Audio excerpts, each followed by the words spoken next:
दूर दराज के शहर में रहने वाला एक आदमी था जिसका नाम माधव था।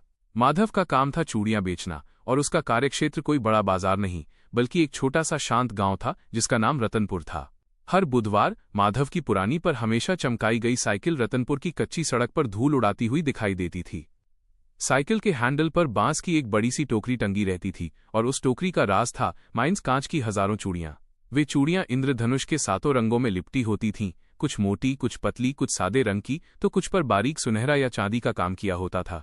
जैसे ही माधव गांव की सीमा में पहुंचता, उसकी साइकिल की घंटी की एक विशेष धीमी धुन हवा में तैरने लगती थी। वो धुन रतनपुर की महिलाओं के लिए किसी अनमोल निमंत्रण से कम नहीं थी। वे जान जाती थीं कि उनके हाथों में रंग भरने वाला चूड़ीवाला आ गया है। माधव सीधा गांव के केंद्र की ओर बढ़ता, जहां सदियों पुराना एक विशाल बरगद का पेड़ खड़ा था। बरगद की जड़ें इतनी फैली हुई थीं कि मानो वो पूरे गांव को अपनी छांव में समेटे हुए हो। माधव वहीं अपनी साइकिल टिकाता, सावधानी से चूड़ियों से भरी टोकरी उतारता और जमीन पर एक पुरानी लेकिन साफ सुथरी चादर बिछाकर बैठ जाता। कुछ ही देर में गांव की चहलकदमी उस बरगद के पेड़ के नीचे सिमट जाती थी। घर के कामकाज को बीच में छोड़कर कुएं से पानी भरने के बहाने या बच्चों को गोद में लेकर रतनपुर की महिलाएं एक एक करके उसके पास जमा होने लगती थीं। घूंघट की ओट में भी उनके चेहरों पर एक अनजानी सी खुशी और उत्सुकता झलकती थी।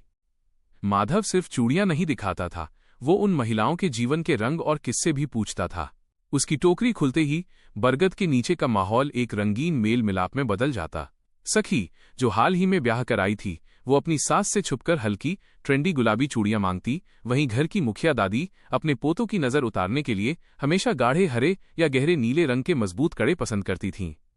माधव को हर किसी की पसंद, उनकी हाथों का नाप और उनके मायके की परंपराओं तक का ज्ञान था। वो बहुत धैर्य से, कभी कभी घंटों तक, एक एक महिला को उसकी मनचाही चूड़ी दिखाता। उसका हाथ इतना माहिर था कि वो एक झटके में सही नाप की चूड़ी हाथ में पहना देता। चूड़ी न कभी टूटती और न ही किसी को जरा भी चोट लगती थी। चूड़ियों की खनक और औरतों की मजाक मस्ती, उनकी हल्की फुसफुसाहट और जोरदार हंसी बरगद की छांव को जीवन से भर देती थी। वो केवल चूड़ियां नहीं बेचता था, वो रिश्ते मजबूत करता था। वो पुरानी सहेलियों को मिलने का एक बहाना देता था, और वो कुछ देर के लिए गांव की रोजमर्रा की थकान को दूर कर देता था। समय गुजरता गया और माधव रतनपुर के लिए एक अनिवार्य हिस्सा बन गया। जब भी कोई नई दुल्हन गांव आती, उसकी पहली चूड़ियों की खरीदारी माधव से ही होती थी।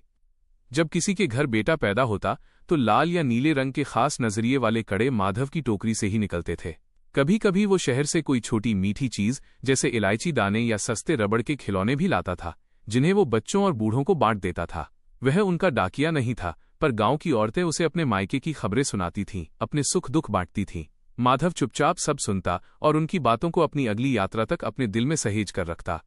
शाम ढलने लगती थी और आसमान का रंग धीरे धीरे नारंगी होने लगता था। सूरज की आखिरी किरणें जब बरगद की पत्तियों से छनकर नीचे आतीं, तब माधव अपनी टोकरी समेटना शुरू करता। टोकरी अब चूड़ियों के वजन से हल्की हो चुकी थी, लेकिन माधव का मन संतुष्टि और अपनत्व के वजन से भरा होता था। हिसाब किताब चुकने के बाद वो हर महिला से अगले हफ्ते फिर मिलने का वादा करता। गांव की गलियां अब चूड़ियों की नई खनक से गूंज रही होती थीं, जो माधव द्वारा छोड़ी गई खुशियों की निशानी थी।